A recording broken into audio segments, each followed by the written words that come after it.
வணக்கம். Welcome to கதை திரட்டு audio books. இந்த வீடியோல நம்ம என்ன கதை கேட்க போறோம்னா, செம்பருத்தி பெண்ணொருத்தி கதையின் 7வது பகுதி. நம்ம சேனலை இதுவரைக்கும் சப்ஸ்கிரைப் பண்ணாதவங்க சப்ஸ்கிரைப் பண்ணுங்க. பக்கத்தில் இருக்கிற பெல் ஐகானை கிளிக் பண்ணி ஆல்ங்கிற ஆப்ஷனை ப்ரெஸ் பண்ணுங்க. இந்த வீடியோவை லைக் பண்ணி கமெண்ட் பாக்ஸை கிளிக் பண்ணா ஹைப்புங்கிற ஆப்ஷன் வரும். ஹைப்புங்கிற ஆப்ஷனை கிளிக் பண்ணி இந்த வீடியோவை ஹைப் பண்ணுங்க. வாங்க கதைக்குள்ள போகலாம். என் பெற்றோரின் மரணம்தான் எனக்கு தண்டனை. விபு என்னை வாழ வைக்கும் அமுதம். அவன் பிறக்கவில்லை என்றால் நானும் என்றோ போய் சேர்ந்திருப்பேன் என்றாள் சுசிதா மெதுவாக, ஆனால் தெளிவாக. நிகிலுக்கு தெரிந்திருந்தால் அவனும் உன்னை போலவே உணர நிச்சயமாக கிடையாது என்று அதே தெளிவுடன் மறுத்தாள் மற்றவள். நிகிலனுக்கு அலட்சியப்படுத்தியவளை அடக்குகிற வெற்றி மட்டும்தான் குறிக்கோள். வெற்றி கிடைத்த பிறகு வேறு அக்கறை அவருக்கு ஒன்றுமில்லை. இருந்திருந்தால் என்ன ஆயிற்றோ என்று அவரே விசாரித்திருக்கலாமே. ஆனால் உண்மையிலேயே விளைவுக்கும் அவருக்கும் என்ன சம்பந்தம்? நீ சொல்வது சரி என்று உனக்கே தோன்றுகிறதா? இல்லைதான், அதுவும் இப்போது. ஆஹா. ஆனால் அதை ஒத்துக்கொள்ள மனமின்றி கண் மூடி பேசாதிருந்தாள் சுசிதா. உடலும் மனமும் ஒரே களைப்பாக இருக்கும் இப்போது. இந்த ஆராய்ச்சி எல்லாம் இல்லாமல் இப்படியே அவளை விட்டுவிட்டால் நன்றாக இருக்குமே. அசைவு உணர்ந்து கண் திறந்து பார்த்தால் வாடிய முகத்துடன் மீனலோசனை எழுவது தெரிந்தது. இந்த பெண்மணியிடம் பொய்ப்பது நியாயம் இல்லை. இவளை அலட்சியப்படுத்துவதும் அப்படித்தான். இவள் நினைத்திருந்தால் எப்படியோ நடந்திருக்கலாமே. விபவை கூட வெறுத்திருக்கலாம். நீங்கள் நினைப்பது சரிதான். தொடர்பு இருக்கத்தான் செய்கிறது. மற்றபடி நான் எங்கே உங்கள் வீட்டில் இருப்பானேன் என்றாள் சோர்வுடன். விபுவின் எதிர்காலம் பற்றிய கவலை என்னை மறுட்டிவிட்டது என்று நினைக்கிறேன். ஆனால் அன்றைக்கு நிகிலனின் பணத்தில் கிடைத்த எதையும் வைத்துக் கொள்ளக்கூடாது என்று எல்லாவற்றையும் தர்மத்துக்கு கொடுத்திராவிட்டால் விபவோடு இங்கே வந்திருக்கவே மாட்டேன். குழப்பத்துடன் நோக்கினாள் மீனலோசனி. ஏதோ விபத்து என்றானே நிக்கி, நீ கீழே விழுந்து அப்போது பார்த்து கொள்ள ஆளில்லாமல்? உருவம் சுருக்கி யோசித்துவிட்டு, ஆனால் அப்பாவின் சொத்து இருந்திருந்தால் அந்த மாதிரி விபத்துக்கு நான் ஆளாயிருக்கவே மாட்டேனே என்று பதில் சொன்னாள் சுசிதா. ஆனால் உடனேயே உள்ளிருந்த நேர்மை இடைத்துரைக்க, இல்லை, நடந்த எதையும் மாற்ற முடியாது. அப்பாவின் சொத்தை நான் பயன்படுத்தினால் என் தசையை நானே தின்பது போல அருவருப்பாக இருக்கும் என்றுதான் தர்மத்துக்கு கொடுத்தேன். அதனால் அந்த விபத்தையும் தவிர்க்க இயலாதுதான். அதனால் இந்த நிலையும் தவிர்த்திருக்க முடியாததே என்று பெருமூச்சுடன் முடித்தாள். சுசிதா சொல்ல சொல்ல புதிரின் பாகங்களாய் அனைத்தும் அதன் இடத்தில் விழ மீனலோசனைக்கு நடந்தது எல்லாம் புரிந்தது. சுசிதா சொல்லாமல் விட்டது இப்போது கணவன் சொத்தில் உண்டால் அதுவும் அருவருப்பாகத்தான் இருக்கும் என்பதையே. அதை தப்பு சொல்ல முடியாது.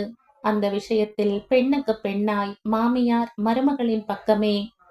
ஆனால் மகனிடம் மாற்றம் இருப்பதையும் அந்த தாய் உள்ளம் கண்டு கொண்டிருந்தது.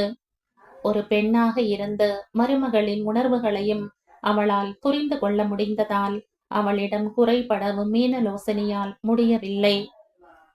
பிராயச்சித்தம் என்று மகனும் வேண்டிய வேதனைப்பட்டு விட்டான். இப்போதும் படுகிறான். இந்த பெண்ணும் பெரும் துன்பத்தை அனுபவித்து விட்டாள். இனி இருவருக்கும் நல்லதை செய் கடவுளே என்று வேண்டிக் கொண்டாள் அவள். ஏனெனில் மனித முயற்சியால் சீராக கூடிய விஷயமாக இது அவளுக்கு தோன்றவில்லை.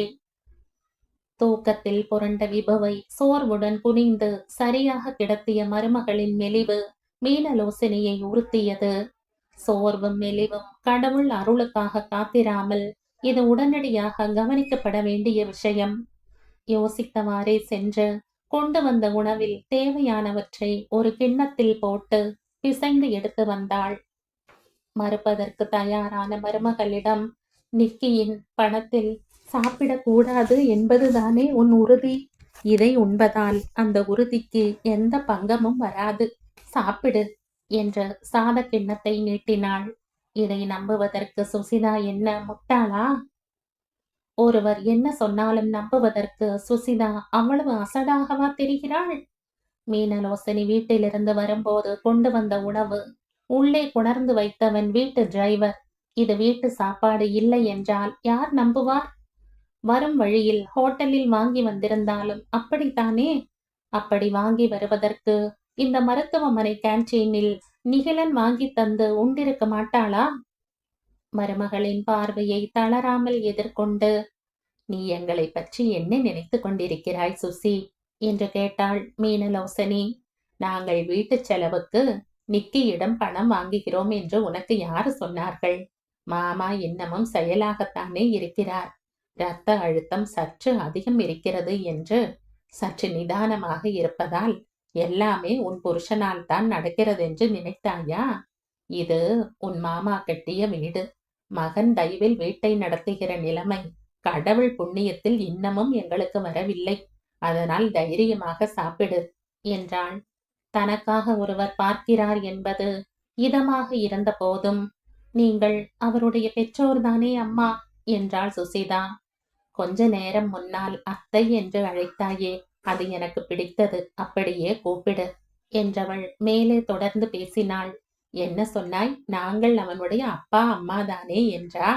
அப்போது ஊரிலிருந்து வந்த எதையாவது தந்தால் அவனுடைய தாத்தாவுடையது தானே என்று கேட்பாயா? அன்றைக்கு நிக்கியும் அவன் அப்பாவும் பேசிக் கொண்டிருந்தார்கள். நம் நாட்டை விடவும் அதிக மக்கள் தொகை உள்ள சீனாவில் குடும்ப பெயர்கள் 100ஐ ஒட்டித்தானாமே. குடும்ப மூலம் தேடினால் அங்கே எல்லோரும் உறவுதான். உலக மக்கள் அத்தனை பேரும் ஆதாம் ஏவாளில் இருந்து வந்தவர்கள் என்கிறது கிறிஸ்தவ மதம். தொட்டு தொட்டு எல்லாம் சொந்தம்தானே. எதை ஏற்பாய், எதை விலக்குவாய்? தன் சோர்வையும் மீறி முறுவலித்தாள் சுசிதா. நன்றாக பேசுகிறீர்கள் அத்தை. நிகிலன் எதையும் பேச்சில் நியாயமாக்குகிறவர். உங்களிடம் இருந்து வந்திருக்கும் போல என்றவளின் முகம் பழைய நினைவுகளில் மீண்டு வாடியது. சட்டென அருகில் வந்து சின்னவளின் தலையை வருடி விட்டாள் மீனலோசனி. பார், கொஞ்ச நாளைக்கு முன்னால் யாரோ சொல்ல கேட்டேன். நாம் அனுபவித்தவை எல்லாம் சாம்பார் மாதிரியாம். சாம்பார் வயிற்றுக்குள் இருந்தால் செரிமானமாகி நம் உடல் நலத்துக்கு பயன்படும். வெளியே வைத்திருந்தால் ஊசி போய் நாற்றமடித்து சாப்பிட்டால் நம் உடம்பையும், சும்மாவே வைத்திருந்தால் சுற்றுச்சூழலையும் கெடுப்பது ஆகிவிடுமாம். அது போலத்தான் கடந்த கால அனுபவங்களும். பட்டறிவாக நமக்கு பயன்பட்டால் சரி. வெறுமனே நினைத்து நினைத்து உடம்பையும் மனதையும் கெடுக்க விடக்கூடாது. பழசெல்லாம் எப்படியோ போகட்டும். யோசி, இப்போது விபுவை தூக்கி கொண்டு வீட்டுக்கு போக உனக்கு தெம்பு வேண்டும். வழியிலேயே அவனையும் வைத்து கொண்டு விழுந்து வைத்தாய் என்றால் என்ன ஆவது? அப்புறம் மருத்துவமனையில் 2 பேருக்கு பார்ப்பதா? அப்புறம் மருத்துவம் யார் பணத்தில் நடப்பது என்று அது வேறு பிரச்சனையாகும். எப்படியும் இது நிக்கியின் பணத்தால் வந்தது அல்ல. அதனால் நான் அள்ளி தருவதை வாயை மூடிக்கொண்டு இல்லை இல்லை மறுத்து பேசாமல் சாப்பிடுவாயாம் என்று பிசைந்த சாதத்தை ஸ்பூனில் எடுத்து வாயருகே கொணர்ந்த போது சுசிதாவால் மறுக்க முடியவில்லை. ஏதோ கோயிலில் கொடுத்தார்கள் என்று 2 பச்சை நிற கண்ணாடி வளையல்கள் அணிந்து பாடம் படித்துக் கொண்டிருக்கும் போதே இதே போல ஊட்டிய தாயின் நினைவில் சுசிக்கு கண்ணை கரித்தது. இந்த மாமியாரும் அவளுடைய தாயேதானா? அல்லது மகளின் பசி பொறுக்காமல் பெற்றவளின் ஆவிதான் மாமியாருக்குள் புகுந்து இப்படி அள்ளி தருகிறதோ? சாப்பிடும்போது அழக்கூடாது. புற ஏறிவிடும். முதலில் சாப்பிட்டு முடி என்று விட்டால் நிறுத்த சொல்வாளோ என்று அஞ்சியவள் போல சற்று விரைவாகவே அள்ளி கொடுக்கலானாள் மீனலோசனி. ஒரு நிலையில் போதும் என்றவளை வற்புறுத்தி மேலும் 2 வாய் உண்ண வைத்துவிட்டு, ரஞ்சியும் இப்படித்தான், தன் பசியே தெரியாது, வற்புறுத்தித்தான் உண்ண வைக்க வேண்டும். ஆனால் இவன் லேசில் வாயில் வாங்கவே மாட்டான். ஸ்பூன் போட்டு அவன் கையில் தான் கொடுக்க வேண்டும். கையால் பிடி அள்ளி கொடுத்தால் கூட கையில் வாங்கி என்ன இருக்கிறது என்று பார்த்துத்தான் சாப்பிடுவான் என்றவாறு பாத்திரத்தை வைத்துவிட்டு வந்தவள் மருமகளின் கண்களில் நீர் வடிவதை பார்த்துவிட்டு, அம்மா நினைவு வந்ததாம்மா, கவலைப்படாதே. உன் அம்மாவிடம் என்னென்ன கேட்க ஆசையோ அதையெல்லாம் என்னிடம் கேள், செய்து தருகிறேன். இந்த மெலிவு மாற நன்றாக சாப்பிட வேண்டும் என்றாள் பரிவாக. சற்று திகைத்தாள் சுசிதா. இன்றைய ஒரு பொழுதின் நடப்பை மாமியார் நிரந்தரமாக பார்க்கிறாள். அவளது நன்மைக்காகவே என்றாலும் நிகிலன் வீட்டு உணவறையில் எல்லோருடனும் அமர்ந்து சாதாரணமாக சாப்பிடுவதை நினைத்தால் அவளுக்கு உள்ளே கூசியது. அத்தோடு நிகிலன் என்ன நினைப்பான்? சாக்கு கிடைத்ததும் கொள்கையை பறக்க விட்டு விட்டதாக எண்ண மாட்டானா? இந்த எண்ணம் இன்னமும் கூச வைக்க, இப்போது வேண்டாம் அத்தை, கொஞ்ச நாள் போகட்டும், அப்புறமாக பார்க்கலாம் என்றவள் மீனலோசனி ஏதோ வாதிட வாயை திறக்கவும், நான் கொஞ்சம் யோசிக்க வேண்டும் அத்தை, பிளீஸ் என்றாள் கெஞ்சலாக. என்று யோசித்துவிட்டு, சரி உன் இஷ்டம் என்று விட்டு கொடுத்தாள் பெரியவள். ஆனால் இப்போது போல பச்சை தண்ணீர் கூட பல்லில் படாமல் பட்டினி கிடக்க கூடாது. விரதம் இருக்கிற போது மாதிரி ஒரு பால் காஃபி இதுகளையாவது குடிக்க வேண்டும். இதையும் மறுக்க கூடாது. இது எனக்காக பிளீஸ் என்ற மீனலோசனி பதிலுக்கு பிளீஸ் போட்ட விதத்தில் தன்னை மீறி புன்னகை வந்துவிட அதற்கு மேல் சுசியால் மறுக்க முடியாது போயிற்று. ஆனாலும் இதெல்லாம் நீர்த்து போவதில் சேர்த்து இல்லையா என்று அவளது மனம் கேட்ட கேள்விக்கு பதில் கிடைக்காமல் உள்ளூர குஞ்சலாகத்தான் இருந்தது. நிகிலன் கேட்டுக்கொண்டபடி விபுவுக்கு சிகிச்சை முடிகிற போதே மருத்துவமனை கணக்குகளை முடித்து விடவே அன்று முன் மாலை 3 மணி அளவிலேயே வீட்டுக்கு கிளம்பி விட்டார்கள். அதற்குள் பேரன் எப்படி இருக்கிறானோ என்று பார்ப்பதற்காக சுந்தரமும் மருத்துவமனைக்கு வந்திருக்கவே எல்லோரும் சேர்ந்தே வீட்டுக்கு வந்தார்கள். இந்த வீட்டுக்குள் செல்வது இவ்வளவு இனிமையாக இருக்கக்கூடும் என்று சுசிதா ஒரு நாளும் கருதியது இல்லை. அப்பாடி, நேற்றுத்தான் விழாவா? என்னமோ 1 மாதம் முன்னாலே நடந்தது போல இருக்கிறது. இந்த ஒரு நாள் அவ்வளவு நீண்ட காலமாக தெரிகிறது என்றாள் மீனலோசனி. மனதுக்கு மகிழ்ச்சியாக இருக்கும்போது கண் சிமிட்டும் முன் முடிந்துவிட்டது போல விரைவாகவும், கஷ்டமாக இருக்கும்போது நகரவே மறுப்பது போல மெதுவாகவும் பொழுது போவது போல தோன்றுவது இயல்பே. முடியா பகலே விடியா இரவே என்று சொல்வதில்லையா? நமக்கு நேற்று இரவிலிருந்து அப்படியாகிவிட்டது என்றார் சுந்தரம். இந்த 3 ஆண்டுகளும் உனக்கு இதே போலத்தான் இருந்தனவா என்று கேட்ட நிகிலனின் பார்வையில் இருந்து திரும்பினால் மீனலோசனையும் கிட்டத்தட்ட அதே போல இன்னும் கொஞ்சம் பரிதாபமாக சுசிதாவை பார்த்து கொண்டிருந்தாள். இரண்டும் பிடிக்காமல், பழந்தமிழில் இது போல எந்த நிலைமைக்கும் பொருத்தமாக எத்தனையோ அருமையான வாசகங்கள் இருக்கின்றன.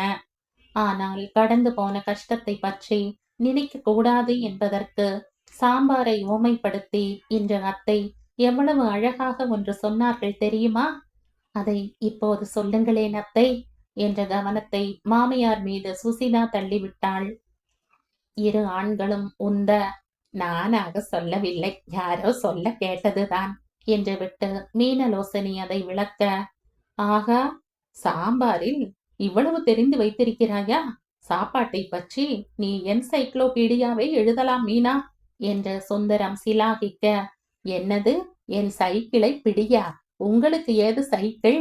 எதற்கு எப்போது வாங்கினீர்கள் என்று அப்பாவி போல அவள் கேட்க, விபுவும் சைக்கிள் சைக்கிள் என்று கூற சற்று நேரம் அங்கே சிரிப்பும் கலகலப்புமாக இருந்தது. மருத்துவமனை சூழ்நிலைக்கு தேவைப்பட்ட மாற்றாகவும் இருக்கவே முடிந்த அளவு எல்லோருமே அதை வளர்த்தனர். கலகலப்பின் போர்வையில் அருகே வந்து, நீ அத்தை என்றதும் அம்மாவின் முகம் பளிச்சென்று மலர்ந்து போயிற்று, நன்றி என்றான் நிகிலன்.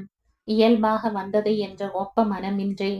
மற்றவர்களை பொறுத்தவரை அதுதானே முறையான அழைப்பு, அதனால் அப்படி கூப்பிட சொன்னார்கள் என்றாள் சுசிதா. அவனை கணவனாக மனதில் ஏற்றதால் வந்த அழைப்பு என்று நிகிலன் எண்ணிவிடக் கூடாதே. அத்தோடு மீனலோசனி கூப்பிட சொன்னது மெய்தானே. நிகிலனும் சுசிதாவும் பேசுவதை கவனித்துவிட்டு விபுவை தூக்கி கொண்டு பெரியவர்கள் இருவரும் கொஞ்சினார்கள்.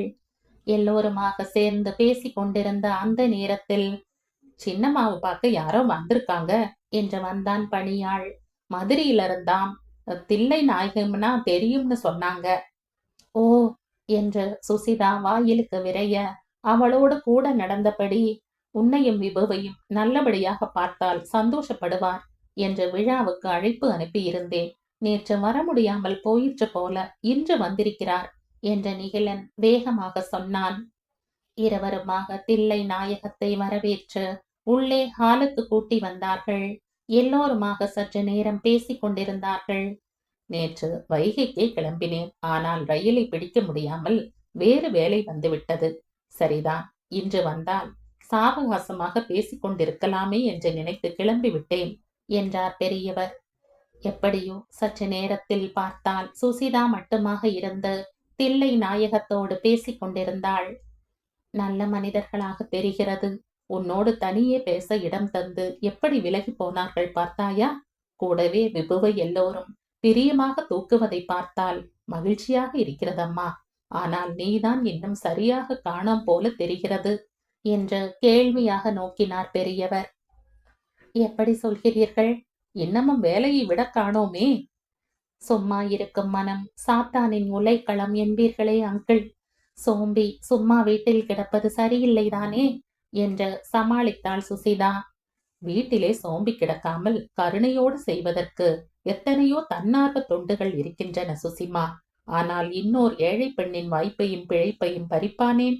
எனக்கென்னவோ உனக்கு இன்னமும் மனம் சரியாகவில்லை என்றே தோன்றுகிறது என்று அவளை கூர்ந்து நோக்கினார் தில்லை நாயகம். சுசிதாவின் முகம் சட்டென கடுத்தது. மனம் சரியாகி விடுவது என்றால் என்ன அர்த்தம் அங்கிள்? வாழ்க்கையையே கிட்டத்தட்ட நாசம் செய்த ஒருவரோடு பசை போட்ட மாதிரி ஒட்டி கொள்வதா முடியும் என்றா எண்ணுகிறீர்கள் என்று படபடத்தாள் அவள். மனம் வருந்து திருந்தினாள். கொலைகாரன் கூட மன்னிக்கப்படத்தக்கவன் என்றுதான் எல்லா மதத்திலும் சொல்கிறார்கள். தெரியாமலா சொல்வார்கள்? என் மனது அவ்வளவு நல்லது இல்லை என்று வைத்துக் கொள்ளுங்கள் அங்கிள் என்றாள் சுசி பிடிவாதமாக. இந்த பேச்சு பிடிக்கவில்லை. விடு என்பது போல தலையை திருப்பிக் கொண்டு அமர்ந்திருந்தவளை பார்த்தவரின் முகம் கனிந்தது. சின்ன வயதிலிருந்து அவர் பார்த்து வளர்ந்த பெண். ஆசைப்பட்டு பெற்ற மகளின் பிறந்த நாள் தோறும் இல்லத்தின் முழு சாப்பாட்டு செலவும் இவள் தந்தையுடையதுதான். ஒருவருக்கு கஷ்டம் என்றாலும் இளகி போவார். இவ்வளவு மனிதாபிமானம் உள்ளவர். தொழிலையும் நேர்மையாக நடத்தியிருந்தால் பிரச்சனையே நேர்ந்திராது. ஆனால் அதற்காக அவரை கெட்டவர் என்று சொல்ல முடியுமா? அவர் கெட்டவராகவே இருந்தாலும் நிகிலன் நடந்து கொண்ட முறை ஒத்துக்கொள்ள முடியாததே. தவிப்பு தாங்க மாட்டாமல் சுசிதா அழுததை அவர் மறந்துவிடவில்லை.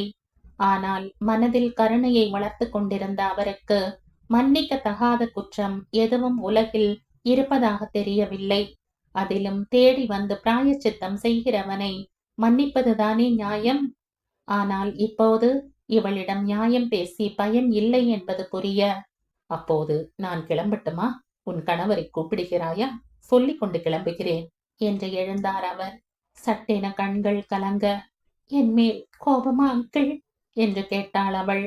சேச்ச என்று அவள் தலையை தொட்டு ஆசிர்வதித்தார் அவர். கிளம்பும் முன் வருவதாக ராமநாதனிடம் சொல்லியிருக்கிறேன் அம்மா. அதனால் தான் கிளம்புகிறேன். ஆனால் ஒன்றுமா, இன்றைக்கு உன் பெற்றோர் உயிருடன் இருந்தால் நீ எப்படி இருக்க வேண்டும் என்று ஆசைப்படக்கூடும் என்று சற்று யோசித்துப்பார். சரிதானா? நான் கிளம்பட்டுமா? அவர்கள் உயிருடன் இருந்திருந்தால் நிகழனை மணக்கவே வேண்டியிராதே என்று எண்ணிய போதும் சுசிதா வாயை திறக்கவே இல்லை. அதற்குள் தில்லை நாயகம் எழுவதை கவனித்துவிட்டு அங்கு வந்த மற்றவர்களிடமும் விடை பெற்று அவர் கிளம்பினார். வாயில் வரை சென்று அவரை வழி அனுப்பிவிட்டு திரும்பிய நிகிலனின் முகத்தில் யோசனை இருந்தது. நிகிலன் வீட்டினுள் வரவும் சுந்தரம் கேள்வியாக நோக்க, மீனலோசனி, என்னப்பா, என்ன பிரச்சனை என்று வெளிப்படையாக கேட்டாள். அதற்குள் தன்னிடம் தாவி இருந்த மகனை சமாளித்துக் கொண்டிருந்த சுசிதா மட்டும் உதட்டை கடித்துக் கொண்டு பேசாதிருந்தாள். அவளிடம் சொன்னது போல நிகிலனிடமும் தில்லை நாயகம் ஏதாவது சொல்லி இருப்பாரோ? இப்போது அதை பற்றி இவன் சொல்லாமல் இருக்க வேண்டுமே. பெரிதாக ஒன்றுமில்லை அம்மா. சுசிதா நன்றாக வேலை செய்தாளாம். அதனால் அந்த அலுவலக முதலாளிகள் எல்லோரும் இவளது முகவரி வேண்டும் என்று அவரிடம் கேட்டார்களாம். மீண்டும் சுசியை அங்கே கூட்டி போக ஆசை. சுசிக்கு தேவையற்ற தொல்லை என்று எண்ணி தெரியாது என்று சொல்லிவிட்டதாக சொன்னார் என்றான் அவன். கல்யாணம் ஆகிவிட்டது, வரமாட்டாள் என்று சொல்ல வேண்டியதுதானே என்றாள் மீனலோசனி. திருமணத்துக்கும் வேலைக்கும் தற்போது என்னம்மா சம்பந்தம்? எங்கேயானாலும் கூப்பிடத்தான் செய்வார்கள் என்ற தாய்க்கு பதில் சொன்னான் மகன். ஆனால் சொல்லாமல் சொல்லி நிகிலன் அவளுக்கு உணர்த்திய செய்தி புரிய சுசிதா திடுக்குற்றாள். தங்கராசுதான் உடும்பாக தொடருவான் போல இருக்கிறதே. உள்ள கலக்கத்தை வெளிக்காட்டாமல் மறைக்க முயன்றபடி கணவனை பார்த்தாள் அவள். அவன் லேசாக புன்னகை புரிந்து, ஆனால் ஒன்று, யார் இங்கே வந்து என்னதான் குட்டிக்கரணம் போட்டாலும் அவர்கள் யாரையும் உன்கிட்டே கூட நான் வரவிடப் போவது இல்லை என்று கூறவும் அவளது அச்சம் உடனே மறைந்தது. சரிதானே, அவள் இருக்கும் இடம் தெரிந்து தங்கராசு இங்கேயே வந்தாலும் தான் என்ன? முதலைக்கு தண்ணீரில்தான் பலம். அங்கே அவன் இடத்திலேயே அவனால் பெரிதாக ஒன்றும் முடியவில்லை. அப்படி இருக்க இங்கே இந்த பறந்து விரிந்த சென்னைக்கு வந்து அப்படி என்ன கிழித்து விடப் போகிறான்? அதவும் கணவனாக நிகிலன் வேறு துணையிருக்கும் போது வாளை சுருட்டி கொண்டு பின்னங்கால் பிடரையில் இடிக்க ஓடிவிட வேண்டியிருக்கும். அதானே, இங்கேயே எனக்கு உதவியாக மருமகளை என் அலுவலகத்திற்கு வர சொல்லலாமா என்று நானே யோசித்துக் கொண்டிருக்கிறேன். இதில் திருச்சிக்கு எங்கே போவது என்றார் சுந்தரம். உங்களுக்கு உதவியாகவா? சுசிதான் வீட்டிலேயே தூங்குவாளேப்பா. அதற்காக உங்கள் அலுவலகத்திற்கு வேறு எதற்காக வருவது என்ற தந்தையை கிண்டலடித்தான் நிகிலன். அசதி மறதியாக வேணும் அப்பாவின் தொழில் பக்கம் கொஞ்சம் எட்டி பார்த்தால் அல்லவா தூக்கம் தவிர அங்கே என்ன வேலை நடக்கிறது என்று தெரியும் என்ற மகனுக்கு லேசாக ஒரு குட்டு வைத்துவிட்டு சுந்தரம் தொடர்ந்தார். எதற்கு என்றா கேட்டாய்? தோ கேட்டுக்கொள். மறதி மன்னனாகிய நான் இன்னின்ன தேதியில் என்னென்ன செய்வது என்று எனக்கு நினைவுபடுத்த வேண்டாமா? ஆகா என்று திடுமென தலையில் தட்டி கொண்டார் அவர். என்னப்பா? அக்காப்பா, ஏதோ அவள் எதிர்பார்த்த கடிதங்கள் சிலது வந்திருக்கிறதாம். அது பற்றி உன்னிடம் பேச வேண்டுமாம். நேற்றிரவு பிள்ளைகளை கொண்டு விட போன போது சொன்னாள். இரவு நீங்கள் வர நேரமானதால் தூங்க போய்விட்டேனா? இன்றும் இந்த குட்டி பையன் பரபரப்பில் மறந்து போயிற்று. அவசரம் ஒன்றும் இல்லை என்று நினைக்கிறேன். முடிந்த நேரம் வருமாறுதான் சொன்னாள். நேரம் கிடைக்கும் போது ரஞ்சியை போய் பார்த்து வா நிக்கி, பாவம் அவள் என்று மகளிடம் முருகினார் சுந்தரம். ஆமாம், 20 தொடங்கும் முன் காலில் கஞ்சியை கொட்டி கொண்டவள் போல அப்படி துடித்து கொண்டு அவரை கட்டி கொண்டாள். வேண்டாம் என்றால் ஒரு வார்த்தை கேட்டாளா என்ற கோபமும் வருத்தமுமாக மகளை குறை கூறினாள் மீனலோசனி. இதை இன்னும் 15 ஆண்டுகள் கழித்து சொல்வதுதானே?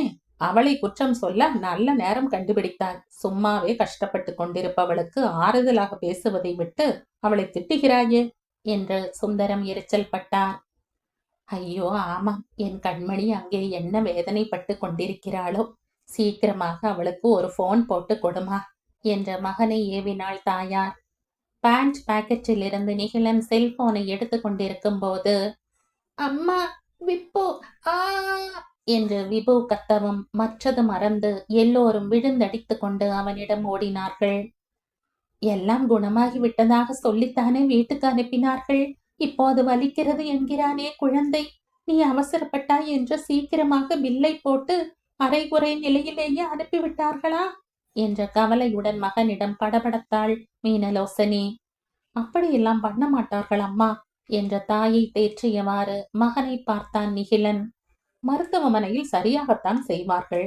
வரும் வழியில் வீட்டில் யாரும் அவனுக்கு எதையேனும் தின்னு கொடுத்து விட்டீர்களா என்ற கோபமாக கேட்டார் சுந்தரம். அதற்குள் மகனின் அருகே மண்டியிட்டு அணைத்தபடி, கண்ணு பையனுக்கு எங்கம்மா வலிக்குது என்று பரிவுடன் கேட்டாள் சுசிதா. அருகில் வந்து உருகி நின்ற 4 பெரியவர்களையும் விழி மலர நோக்கி, காக்கா போச் என்று பிள்ளை சிரித்தான். அவனது அந்த மழலை சொல்லுக்கு காணாமல் போய்விட்டது என்று அர்த்தம் என்பதை அறிந்திருந்த பெரியவர்களுக்கு ஆறுதலோடு சிரிப்பும் வந்துவிட சந்தோஷமாக குழந்தையை கொஞ்சலானார்கள். பொதுவாக வீட்டு பெரியவர்களோ நிகிலனோ விபுவை தூக்கி கொஞ்சி விளையாடினார்கள் என்றால் சுசிதா மெல்ல விலகி போய்விடுவாள். தூர நின்று கவனிப்பாளே தவிர கூட நின்று பேசி சிரிக்க மாட்டாள். அதிலும் விபுவோடு இருப்பது நிகிலன் என்றால் கண் படும் இடத்தில் கூட அவள் நிற்பதே கிடையாது. ஆனால் முந்திய நாள் பட்ட மனவேதனையில் அந்த ஒதுக்கம் அவளுக்கும் மற்றவர்களுக்கும் மறந்தே போய்விட 4வரும் சேர்ந்தே விபுவோடு விளையாடி விளையாட்டு காட்டி மகிழ்ந்தார்கள். விபுவுக்கும் இப்படி 4 பேரின் கவனமும் தன் மீதிருப்பது பிடித்து போக ஒவ்வொருவர் தோளுக்கும் மடிக்குமாக தாவிக்கொண்டே இருந்தான். சிரிப்பும் விளையாட்டுமாக செல்வது அறியாமல் நேரம் சென்றுவிட ஒரு வழியாக அவனை பிடித்து உணவு கொடுத்து தூங்க வைப்பதற்கு அன்று வெகு தாமதமாகி போயிற்று. அப்பா, உங்கள் மாத்திரை என்ற மகனிடம் ஒரு நாள் சற்று தாமதமாவதில் ஒரு பாதிப்பும் ஏற்பட்டு விடாது என்றார் அவர். என்றாலும் மற்றவர்களின் வற்புறுத்தலுக்கு இணங்கி உணவு மருந்துகளை உட்கொண்டு விட்டு அவரும் உறங்கப் போனார். அறையில் வைத்திருந்த பிஸ்கட்டுகளோடு இரவு உணவை சுசிதா முடித்து கொள்ள எண்ணினாள்.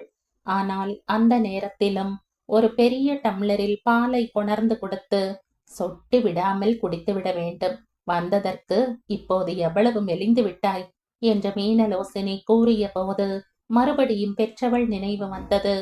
மறுக்காமல் வாங்கிக் கொண்டு இவ்வளவு குடித்தால் ஒரே குண்டாகி விடுவேன் என்று இலகுவாக பேசிய போதும் அவளுக்கு சஞ்சலமாகவும் இருந்தது.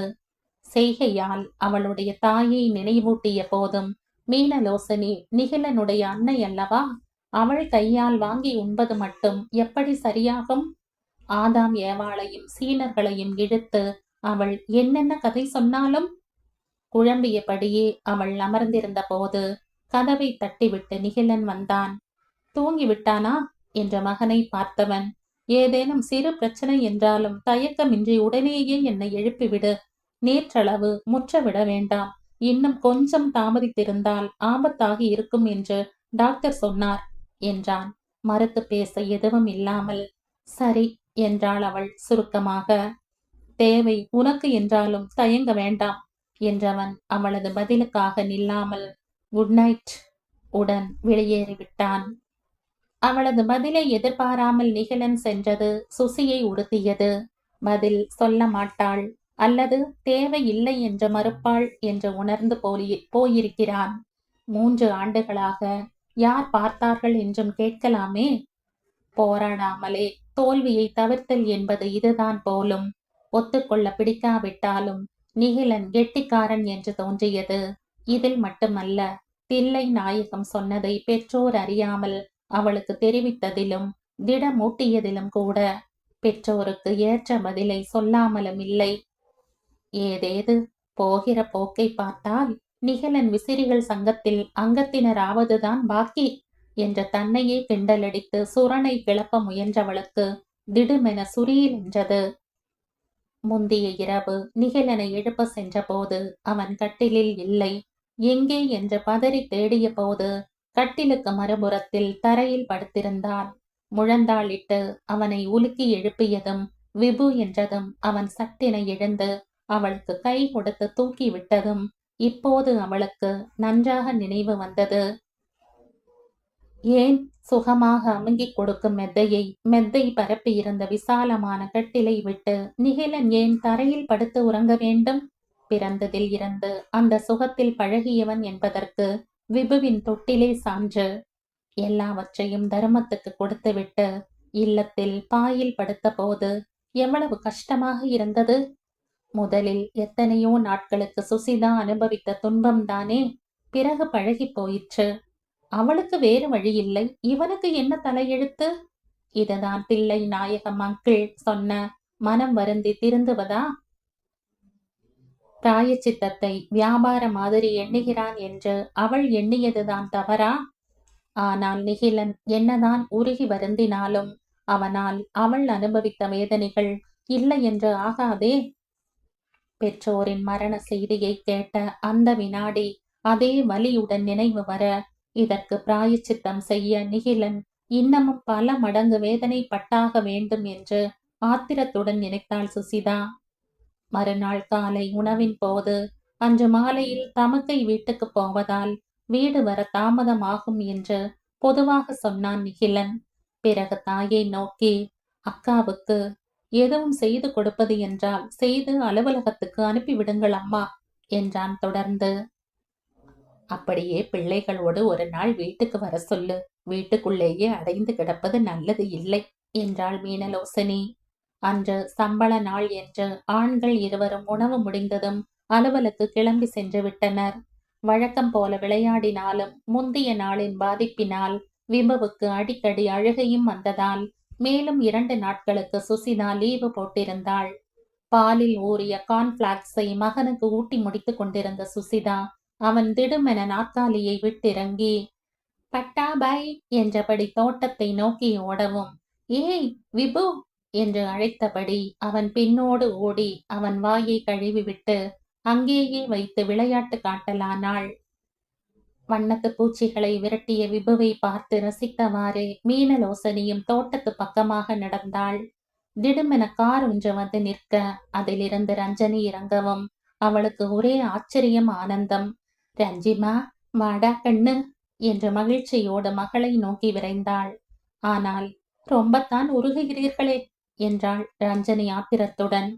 நேற்று முழுவதுமாக துடைத்து போட்ட மாதிரி என் நினைவே உங்கள் யாருக்கும் கிடையாது.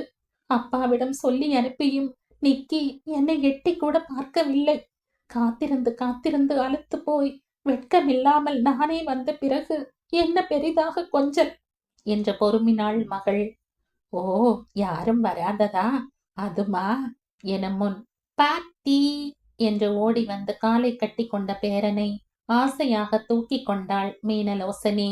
இந்த குட்டி செல்லத்துக்கு வயிறு சரியில்லாமல் போய் நேற்றெல்லாம் மருத்துவமனையில் தான் வாசம். அந்த பதட்டத்தில் நிக்கியிடம் சொல்லவே அப்பா மறந்து விட்டார். நிக்கி இன்று வருவான் பார் என்றாள் மகளுக்கு தேறுதலாக. ஆனால் அதை ஏற்க மறுத்து, அன்று கண்டபடி ஐஸ்கிரீமை தின்று தினவுக்கு கூடத்தான் ஒரே சளி, இருமல். ஒழுங்காக கல்யாணம் செய்து முறை தவறாமல் பிறந்த பிள்ளைகள் எப்படி இருக்கிறார்கள் என்று கேட்க கூட அவர்களுக்கு நாதி இல்லை. புருஷனை பிடிக்க வென்று பெற்று வந்த பிள்ளைக்கானால் ராஜ மரியாதை என்று ரஞ்சனி மேலும் கொதித்தாள். ஐயோ சும்மாரு ரஞ்சனி என்று மகளை அடக்க முயன்றவாறு திரும்பி பார்த்தாள். விரைப்புற்று நிமிர்ந்த தலையுடன் சுசிதா வேகமாக வீட்டினுள் சென்று கொண்டிருந்தாள். சுசிதாவின் காதில் ரஞ்சனியின் வார்த்தைகள் நிச்சயமாக விழுந்திருக்கும். நடந்ததை அறிந்ததாலேயே அவளுக்கு எவ்வளவு வேதனையாக இருக்கும் என்று மீனலோசனியால் உணர முடிந்தது. எப்போதும் இனிமையாக பேசும் மகளின் மாறுபட்ட பேச்சு அதன் மூல காரணத்தை எண்ணி இன்னொரு புறம் அவளை கலங்க வைக்க, மருமகளை அழைத்து சமாதானம் செய்து மகளுக்கு அறிமுகம் செய்யக்கூட அப்போது அவளுக்கு பயமாக இருந்தது.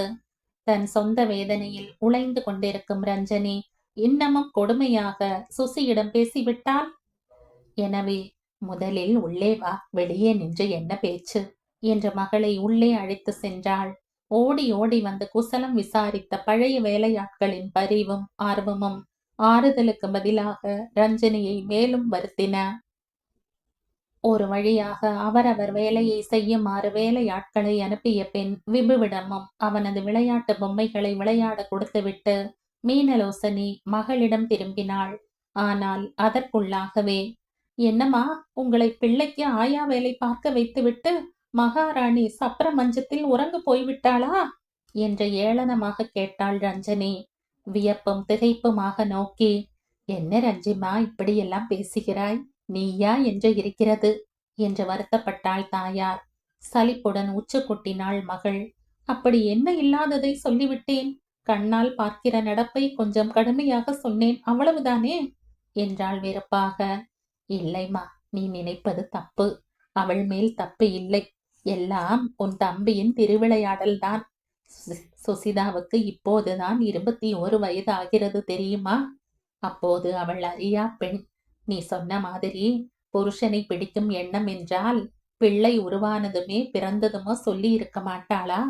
இவன் அல்லவா தேடி போய் வரமாட்டேன் என்றவளை வற்புறுத்தி கூட்டி வந்திருக்கிறான் என்று நடந்த விவரங்களை முடிந்தவரை சுருக்கமாக சொன்னாள் அன்னை. தமக்கு என் துயர் தாங்காமலே பிராயச்சித்தம் செய்ய நினைத்து தம்பி சென்றான் எனவும் ரஞ்சனி அழுதுவிட்டாள். இங்கே என் வாழ்க்கை தலை கீழாக போன எரிச்சலில் எனக்கு எல்லாமே தப்பு தப்பாக தெரிகிறதம்மா. இல்லாவிட்டால் உங்கள் எல்லோரையும் நான் இப்படி நினைப்பேன். அநியாயமாக அந்த பெண்ணை வேறு வருத்திவிட்டேன் போல இருக்கிறதே என்று கண்ணீர் சொரிந்தாள். பொம்மைகளை ஒன்றுடன் ஒன்று முட்ட வைத்து விளையாடி கொண்டிருந்த விபு கண்ணீர் குரலை கேட்டதும் நிமிர்ந்து பார்த்தான். ரஞ்சனியின் கண்களில் நீர் வடிவதை பார்த்து எழுந்து வந்து அவள் அருகே சோஃபாவில் ஏறி நின்று ஆ வா என்று கேட்டு அவள் வயிற்றில் தடவிக் கொடுத்து மெத்தென்ற கைகளால் கண்களையும் துடைத்து விட்டான். சிரிப்பும் அழுகையுமாக தம்பி மகனை அணைத்து முத்தமிட்டாள் அவள். கெட்டிக்கார சக்கரை கட்டி என்று பெருமைப்பட்டாள் பாட்டி. வலித்தால் தான் அழுவாய் என்று யோசித்து, அதுவும் அவனை மாதிரி வயிற்று வலி என்று முடிவு பண்ணி தடவி விடுகிறான் பார். இந்த வயதிலேயே இவ்வளவு யோசிக்க தெரிகிறதே. ஆமாம்மா, ஒரே ரத்தம் என்பதால் நான் அழுவது தாங்காமல் கண்ணை துடைத்து விடுகிறான். இந்த செல்லத்தை கூட இவ்வளவு நேரம் தூக்கி கொஞ்சாமல் இருந்தேனே என்று தன்னையே கடிந்து கொண்டாள் ரஞ்சனி. மனம் சற்று லேசாகிவிட விபவை தூக்கி போட்டு உப்பு மூட்டை சுமந்து எல்லாம் விளையாடினாள். இவன் யார் சாயல் அம்மா? பழகிய முகமாக இருந்தாலும் நிக்கி ஜாடை தெரியவில்லை. அவள் நிக்கி மனைவி போலவா என்று கேட்டாள். கொஞ்ச காலமாகவே நீ கண்ணாடி பார்ப்பதில்லை என்று தெரிகிறது. இல்லாவிட்டால் உன் முகமே உனக்கு மறக்குமா? அப்படியே இவன் உன் அச்சு. கண் மட்டும் சுசி போல தெரிகிறது என்ற வருத்தமும் சிரிப்புமாக மீனலோசனை கூற நன்றாக உற்று பார்த்துவிட்டு, அட ஆமாம் என்று ஆச்சரியமாக கூறி மகிழ்ந்தாள் மகள். நீங்கள் சொன்னது போல கண்ணாடி பார்த்து அலங்காரம் பண்ணிக்கொள்ள எனக்கு இப்போது பிடிக்கவே மாட்டேன் என்கிறதம்மா என்ற ரஞ்சனியின் பேச்சு சுற்றி சுற்றி கணவனிடமே வந்து நின்றது.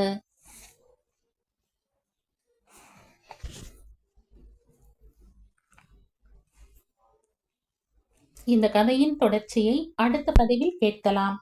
நன்றி.